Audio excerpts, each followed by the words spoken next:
knows how to handle those. And but I can give you my commitment. Mr. President, let me just pause. You will proceed. I'll give you the time. You'll answer me. Okay. Allow me to ask you the Okay, Abdi. The presidency is a symbol of national unity. Correct. You all represent us, isn't it? Absolutely. What's your view? Is Kenya a shareholding company, or as the constitution establishes a secular state? Substance did Odinga add that benefited the Kenyan people post June 25th? The greatest value that Odinga added was that he created stability. In terms of? Much of the organizations, in terms of even demonstrations, stopped. And you know, I always give a very stupid example. So does he have the license to to switch on and off how demonstrations should happen? Odinga has followers. Yeah. Excuse me. I mean, excuse me. Odinga has. Charles, you served in the police. Yeah, take it or leave it. All right. Take it. No, excuse me. So I will not take what's not factual. No, take it or leave it. Okay. Just a take it or leave it. Odinga has followers. I will not take what's not factual. What I'm saying, no, is it not factual that Odinga has followers? You talked about democracy. Yes. And you explained the importance of democracy. Yes. And the Kenyan people, in spite of the former president supporting Odinga, yes, handed the note to President William Ruto, yes, to run the government. Yes. And the government has the sole responsibility to commence over the instruments of violence and power. Yes. How then does the stability question come in when a government has the mandate? Why don't you just award competency, merit and qualification and get the Kenyan people proper healthcare, education and infrastructure? Excuse me. Yeah. Do you understand where we have come from in terms of our economy? Excuse me. Yeah. Do you understand where we have come from in terms of our economy? Yes, I do.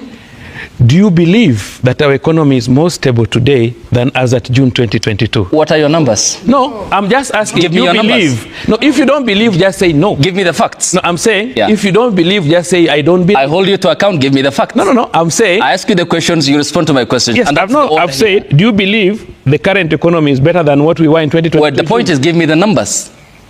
I challenge you, give me the numbers. What are your numbers? What is your support? Debt? The state of the economy? Mm-hmm. What are your numbers? So you want to tell me the state of the economy as at June 2022 and now we are doing worse? Well, I can argue that the prices of basic commodities are on the rise as we speak at the moment. Yes, and what will be the cause? I can. What is our background of where we have reached? I want to understand your point so that I ask you the question. So what are you exactly driving at? What I'm driving at is that we've done better. In terms of? In terms of our stability of our economy. Okay, give me the numbers and the statistics. Which numbers do you want? And you know them. You're just saying the economy. No, I've told you. For example, yes. for example, our current foreign reserve in central bank is higher. Okay, well, and what's the how so? At how so how? Yeah. You have the statistics. So tell me. I mean, you can't just come here and flash out the numbers. No. You have the statistics. I mean, I expect you to be factual. Mine is to fact check you. Yes, fine. I'm here as the arbiter. I can take a position. I agree with you. But are you saying that our reserves are lower? The point I'm asking you is then, what are your sources? Central Bank. Central Bank? Yes. Okay, we'll fact check that right away. Yes, Ahmed. Yes, please, briefly. I'll come to the Senate. Okay. I think it's my opinion. A few politicians. Yes. Let me get it. Eddie, hang on. Order. Hang on, Eddie. Allow me to ask you this. Yes, it's your opinion, not that of Royal Media Services or Citizen Television or this show, to be specific. Yes. But I think that's unfair characterization of leaders from Central Kenya. No. It's a wholesale condemnation, the broad brush painting, which is against democracy. But the point is, there can be no president in Kenya without the people who hold all sovereign power. Can you allow me? You said interest. Where is the interest of the Kenyan people? Can you allow me to explain what happened? Yes. Where is the interest of the Kenyan people? That's my question. I am not President William Ruto. And you just cited an example, so I have told you. Yes, I am explaining to you the circumstances where we found ourselves as a country. You have the whole of government, the whole of experienced people supporting an opposite team, and that was Azimio. Many a times, even when you want to hire even people in strategic positions, including security, you will not just hire anybody whom you feel is divided in terms of tribal affiliations, because our politics has been tribal. Even Manzo, where he is, he may not be there because he's willing to be there. He knows the community he comes from, he knows what his community is supporting, and he knows what is most likely to lose if he decides to support the other way around. Now, we had the so, but that is not important. And to ask you this, okay, that's taking us back to the impeachment. Yes. What value and your fellow countrymen and women, the Kenyan people, want to understand why the government has locked out the media in Shakahola. Question number 2, because the media has been locked out, your fellow countrymen and women want questions answered. Because you're the commander-in-chief and you get raw intelligence and briefings every morning here at State House. What exactly is the true picture of Shakahola? If it was meant for the media, you know, Abdi, even if you went to Shakahola, would you go and film the graves and bodies that are disintegrated and take it to the people of Kenya? Would you do that as a responsible journalist? There are ethics that guide us. We can't do that. Yes. But why the blanket? There is absolutely media blackout? There is absolutely the scene that is there is not a scene to report. Yeah, the scene that is there is not a scene to report. And my friend, what would be there to hide about graves and dead people? Surely. Tell us the true picture now. Because you get the intelligence, isn't it? I get the intelligence. And you label yourself as... But do you know why there is intelligence? Yes. There is intelligence because there is a limit as to how far you can go with intelligence. If intelligence was meant for the media, it wouldn't be intelligent. Okay, not the media per se. It's the Kenyan people want answers. But you are the media. Hang on, Mr. President. There is a way I am going to communicate to the Kenyan people when the time comes. It's through us, the professionals in the media. That's why here we are tonight. You speak to the Kenyan people about a raft of issues. Now, the Kenyan people want to understand the concerns that they have about Shakahola. Can't you tell them, the sovereign people of the Republic of Kenya, about the truth? When the time comes for me to speak about Shakahola, I will to the people of Kenya. When is that going to be? As it is, the people of Kenya will get information from the officers on the ground to the extent that that information can be shared. But it is not fair and it is not right, Abdi, for you to tell me that I come and broadcast intelligence information. You know that's not possible. Probably, even if you try. Be complaining like Wananchi. How independent It is your job to get solutions. This is my question: that how independent are you, as the woman rep for Uasin Gishu County, for example, to make decisions? That's the question. What do you mean? What independent to do? What? How independent is Parliament, in your view? Believe me, there is so many. Parliament is an extremely powerful. Okay, how independent? Parliament is a very extremely powerful. Is a very powerful tool that you have. You can raise issues. Like the other day, we know that we had some issues with Shah. We're out of time. We got them the question to be is, summoned. How independent are you as a member of that house? I'm independent. How independent were you, for example, when you look at the 11 charges against Rigathi Gachagua in the bill by Mwengi Mutuse? Yes, I was very clear. You did everything by your own? Yes. Why did you tell the public that it's President Ruto who directed you? I was talking in my village. That's a different talk. Okay. Then for accountability purposes, we can have this brief soundbite and take a look at what you said. You told the president this in December. You're blowing the wind. Okay, shortly we'll be getting this. This was in the aftermath of... yes, there we go. I am grateful to be here to fellowship with you here today. It is a great day and it's a day that we just give thanks. You know, I'm one of these people, I'm told to speak briefly, I speak briefly. Your Excellency, I'm your loyal foot soldier. When you tell me speak briefly, I speak briefly. If you tell me Gachagua ende nyumbani, Gachagua anaenda nyumbani.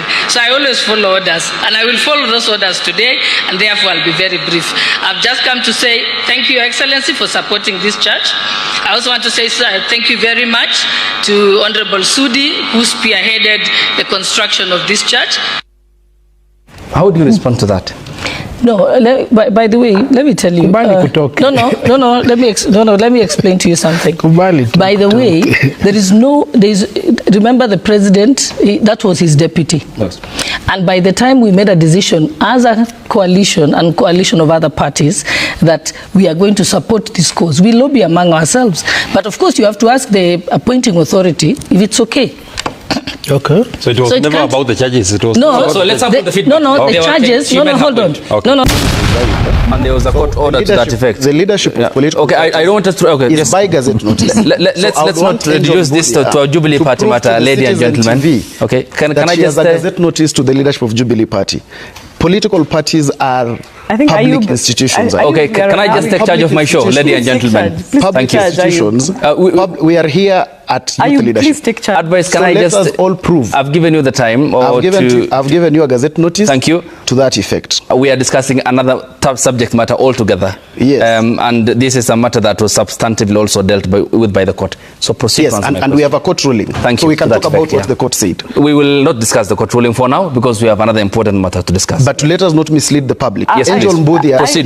Make your submissions. Thank you, Ayub, for your question.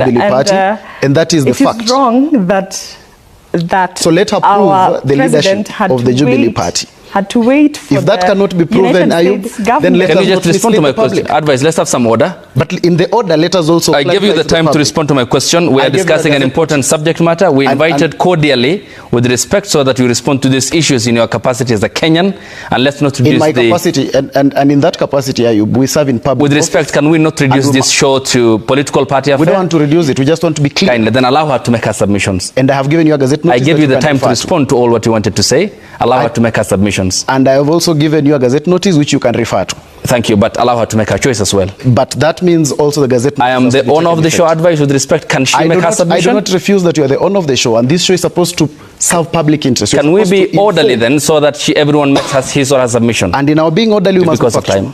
Please, with respect. With respect, we also... Yes, Advice, make your point. Let's be factual. Angela. Thank you, Ayub. What I'd like to say about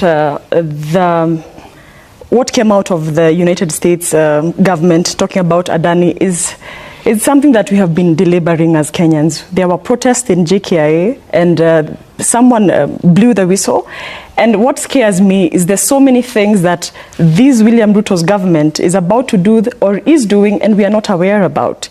And when we see a country like the US now saying that this guy is a criminal, when already there were so many protests, even in India, his home country, that this guy is a dealer and he's a wheeler dealer, and we as Kenyans go ahead to give him direct access to our tenders, even without a competition, and we are able to say that we're going to entrust them with key national security assets like energy, things like even the health sector, and we are going to send someone who is just a corrupt dealer within the global space, not even just in India alone. So I think it's important that our Kenyan government be at least patriotic in the things that they're doing in their running of the administration. There's no patriotism at all within the Kenya Kwanza administration. It is just the usual chest thumping, mpenda msipenda, we are going to do it within 2 weeks, we are going to impeach you. That's the conversation that we're having within our government. And we are overlooking the very crucial elements of the education sector, the health sector, and we're now going into the under-the-table deals, because we've seen exactly what they did with the US machinations. And they're showing us that they even had items called development fees, and that's where the corruption was going to come in. The same aspect we were talking about a few months ago about budgeted corruption. They had that budgeted corruption. And when I looked at our politicians defending and supporting the Adani deal, then I also asked myself, how much were they getting for them to do press conferences and even speak in parliament in support of that, not even blowing the whistle and making their stand and saying that if the due process was not followed, then this is a raw deal. Very few members of parliament and senators came out to speak against that. Then I saw them clapping and cheering at the president during the State of the Nation when he announced that there was going to be a cancellation. I mean, they were the same ones who were supporting it. What exactly were they trying to show Kenyans? I think we have very, very... I'm avoiding to say mediocre, but our parliaments are really, really letting us down. Thank you. We'll talk about the role of parliament, given the crucial role that they do play. Mgeni, coming to you. How was the reception within the UDA quarters about the direction by the president yesterday, given the robust defense that was mounted by government officials in the build-up to the deal with Ketraco and the one